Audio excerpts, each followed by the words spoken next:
Well,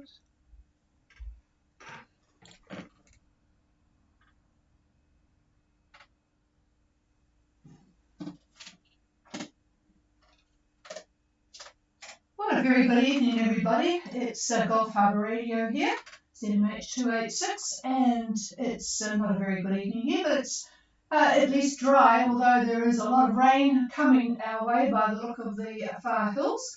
But at the moment it is 17 degrees, 1006.9, and a very blustery 10 knots at the moment from the northwest. It's been fairly blustery all day.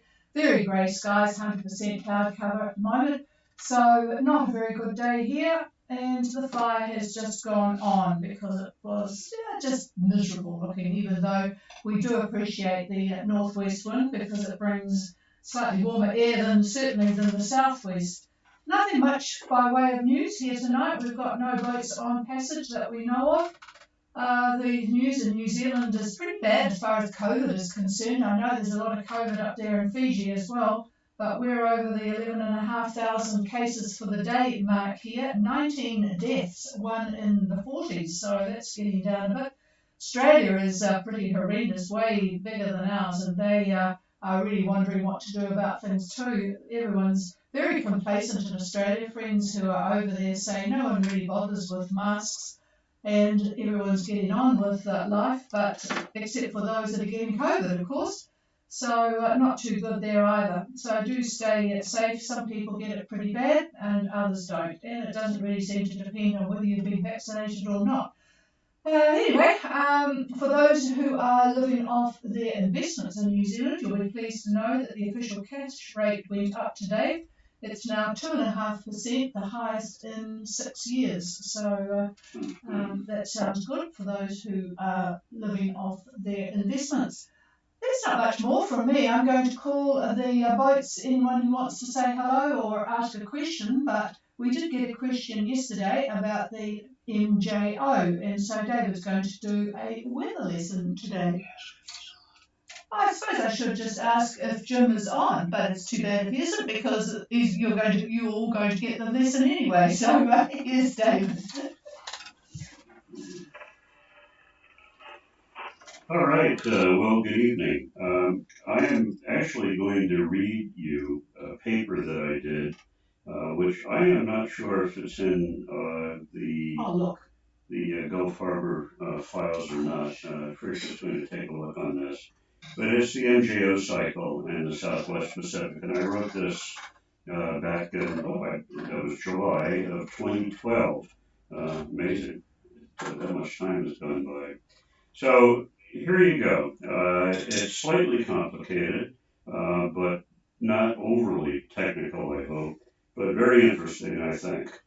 So the MJO, or Madden-Julian oscillation, now is a wave oscillation traveling eastward around the globe on the average of 40 days. It was discovered by Madden and Julian in 1971. Who called it the 40 to 50 day oscillation, and cycles have varied from 30 to 60 days. Now, the MJO directly affects the weather for cruising yachts. When the MJO is overhead, the yacht will expect light to heavy rain and squally conditions. The downflow winds can be gale force and may come from an inconvenient direction, making a safe anchorage a lee shore. In addition to direct effects, there is a major indirect effect from global weather. During heavy showers, a tremendous amount of heat is released into the upper atmosphere, and this affects what we call planetary Rossby waves. These become the long wave pattern that affects global weather. So if the MJO coincides with the Australian monsoon, it will increase the monsoon effects.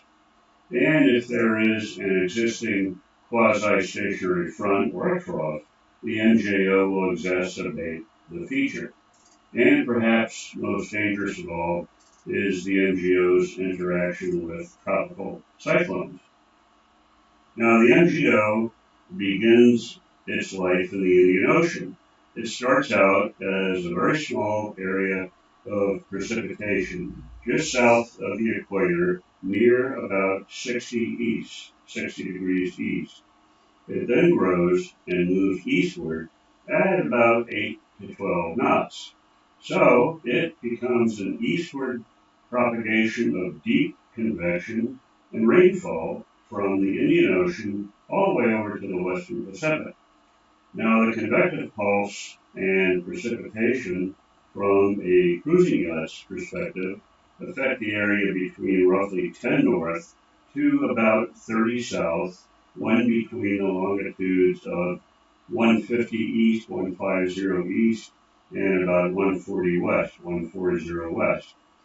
As the pulse moves eastward from 140, it becomes more or less nondescript as it continues to move over cooler waters of the eastern Pacific, but it later reappears over the tropical Atlantic and Indian Ocean as the cycle ends. Now, the convective pulse is detected usually by two sources. The first is satellite infrared and visual imagery. The second is also a satellite, but one that uses radiometers and detects what we call OLR, or outgoing long-wave radiation. As the OLR decreases, it's an indication of increased cloud buildup. Now, this chart's available. MJO prognostic charts on the internet typically use OLR with two colors, blue and red, with blue indicating the convective area. Other prognostic chart models are used as well. One such is called the velocity potential at 200 millibar. These forecasts use colors as well, with green being divergent flow at upper levels, and that corresponds to enhanced convection, while red is used for suppressed convection. Now, there are many atmospheric cycles on our good old Earth here, and they all affect our day-to-day weather. Uh, Many climatologists look a little dumbstruck when appraised of them. I know that sounds rude, but cycles of one sort can affect cycles of another sort. An example being strong MJO activity is often observed during weak La Nina years or during ENSO neutral years. And by the way, this isn't part of the paper, but we are now basically going into ENSO neutral. Anyhow, we talk about weak or absent MJO activity. That's usually associated with strong El Nino episodes. So this discussion revolves around the Southwest Pacific, but the MJO in actual fact affects global weather. A good example is a strong MJO pulse creates what's known as the Pineapple Express, which brings several days of significant rain and flooding to western North America.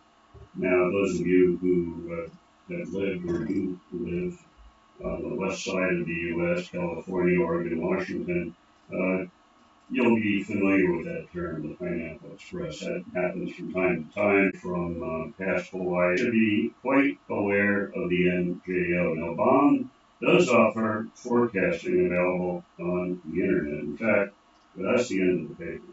But there are probably a couple of dozen sites out there where you can get what the current cycle happens to be. I tend to use data that I get from BOM, which is the Bureau of Meteorology in Australia. And if you do go on that, I'll give it to you. It's BOM for BOM, bom.gov.au/climate/MJO/. If you go on that, you'll see all kinds of data, but you'll see one little chart in particular. It's basically a square that's broken up into 8 sections. Now, the section that we would be most interested in would be section 4 and 5, which is the maritime continent. And that is the area that's north of Australia covers the Philippines, Papua New Guinea, and so forth, goes out to the Solomons. Area 6 and 7 is the Western Pacific, so that would affect the areas such as Vanuatu, New Caledonia, Vanuatu, Fiji, and that sort of thing. And it has a circular line that goes around, and if that line, it's numbered in days of the month. So July would go July 1, 2, 3, 4, etc., and it'll start to do a circle as the pulse goes around, starting off, of course, at 1, and then 2, 3, 4, 5, and so forth. If that line, as it makes its circle inside this box, if it goes to the center of the box, and the center of the box is a circle. So if it goes into the circle, that indicates that the MJO is weak or almost non-existent. And that's pretty much where we stand right now. It's very weak. It was not very weak a week ago. And that is what helped bring all this really, really nasty weather to eastern Australia and here in good old New Zealand. We had a time with it. We still are, for that matter, but it's starting to lessen at this point.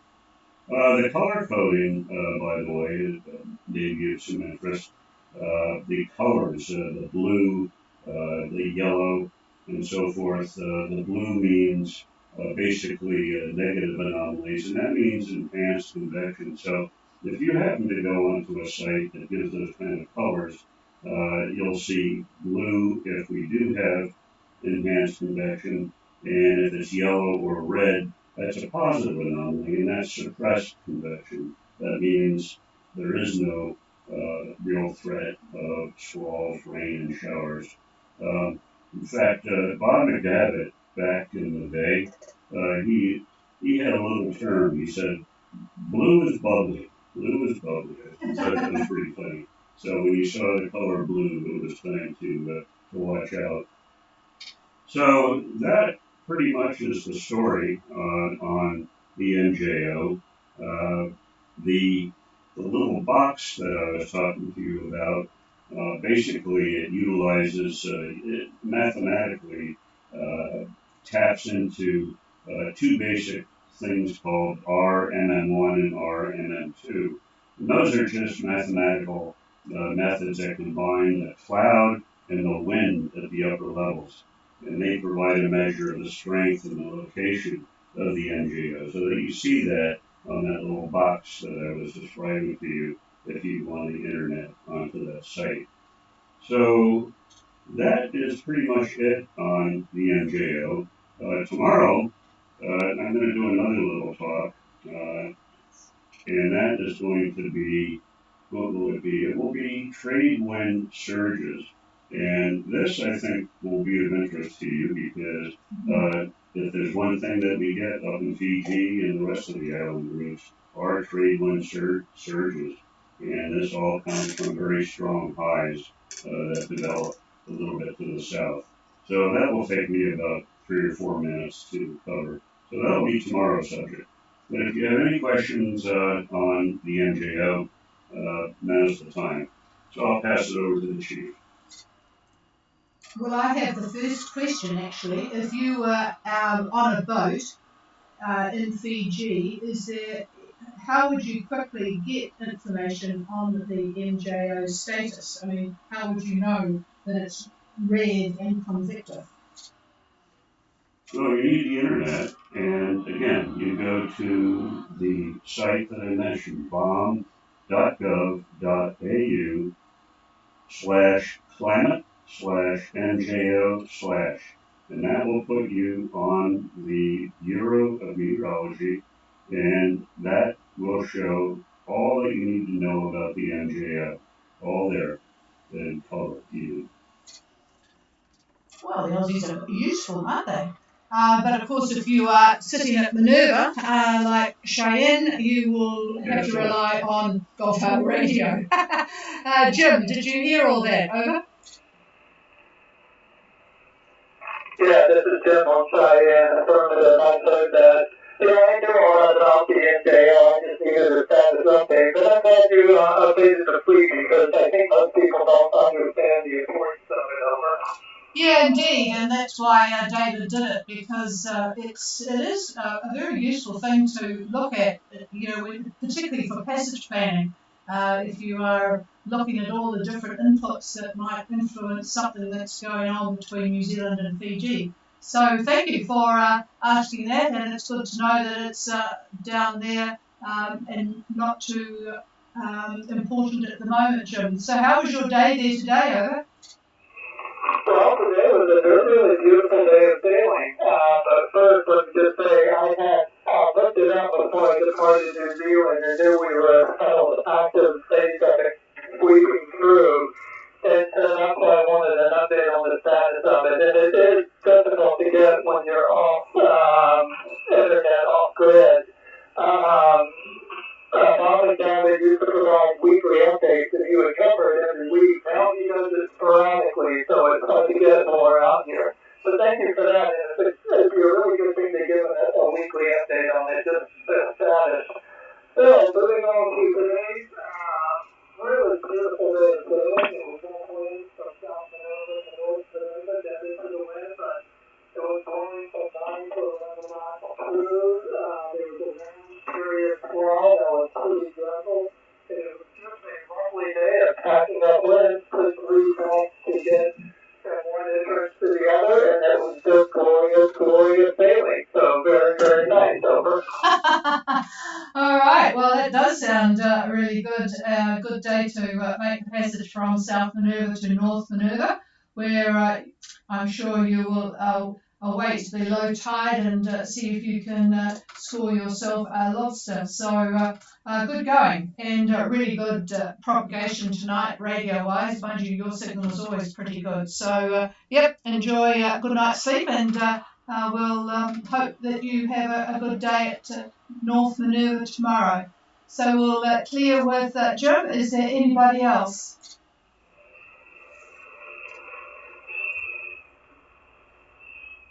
No, nothing heard, and just an update looking at White Shadow, still jiggling around where he was at 28 South 15 and 17937 West. So we'll await the wind at the moment is only 3 knots from the northeast, so that he's just deciding to use the wind power. We will wait and see what happens when the wind gets better because the front has gone through now, and hopefully all will be well with Barry on White Shadow. Okay, I'm just looking at the there's a couple of yachts wanting to go. Forecast next week doesn't look all that certain. David, are you going to give a comment on that tonight or wait till tomorrow? No, I'll wait tomorrow. He was just didn't think earlier on when he looked last that there wasn't much.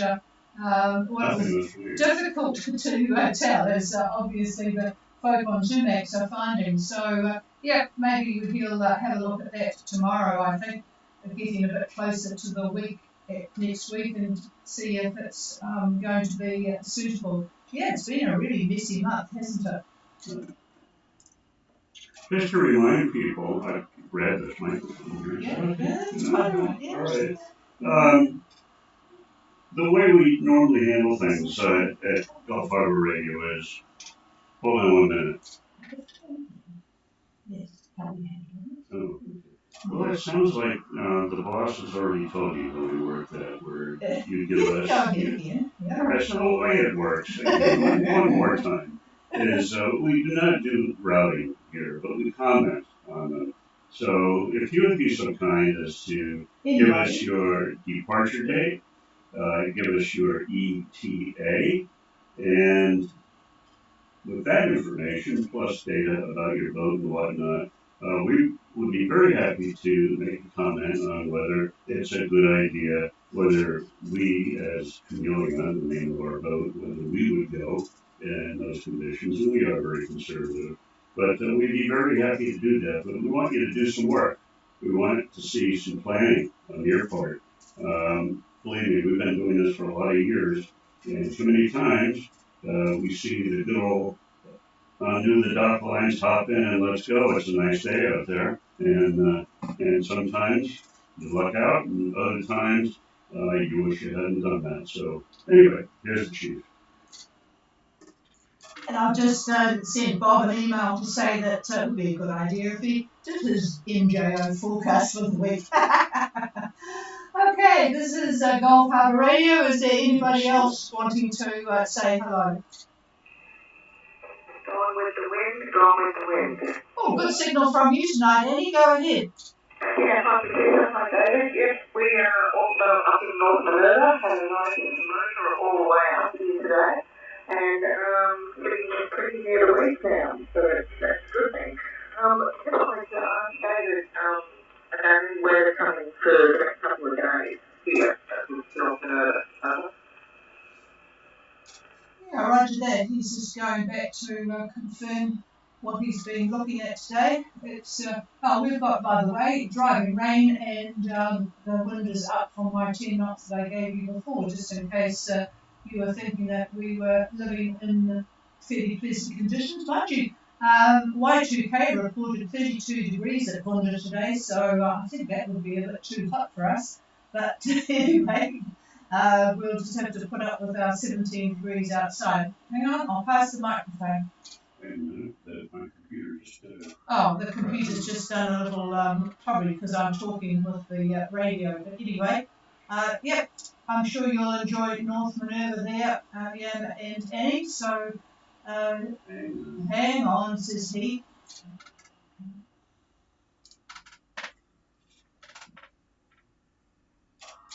Well, we're just going to have to.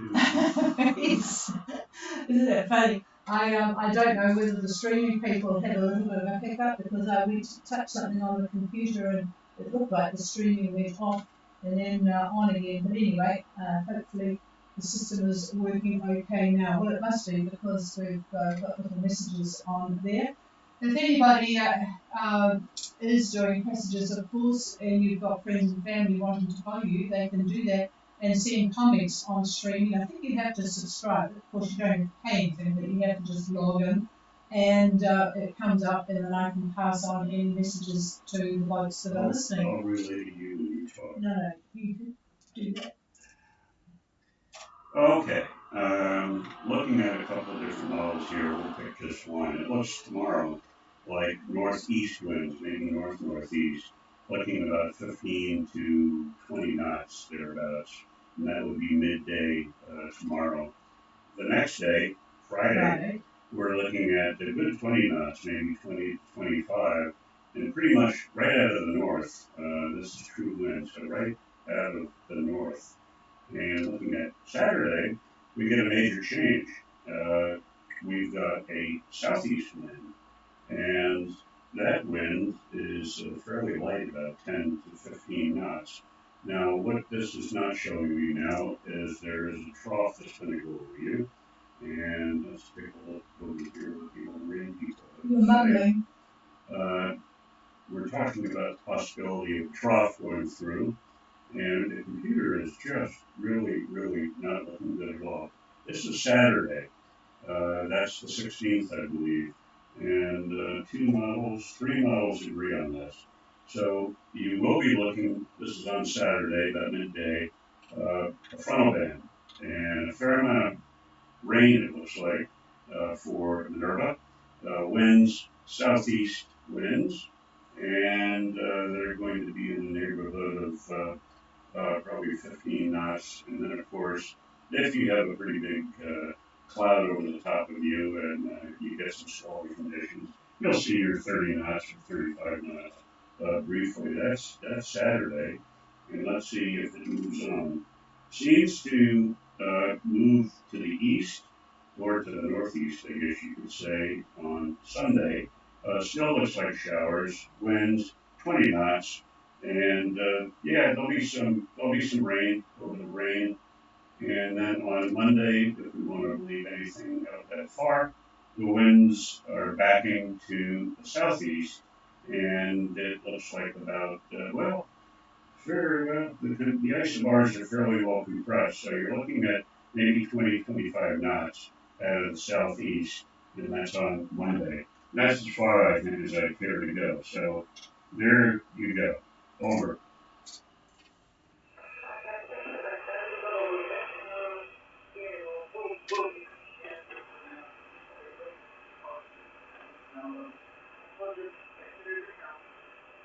Yep, we'll keep updating because that's sort of getting a bit far out.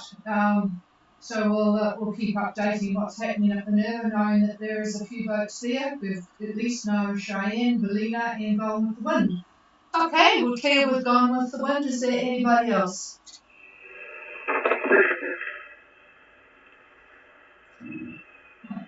No, nothing heard. Alrighty, we'll go back to sitting in front of the fire. No, there wasn't one. That was Andy saying thank you.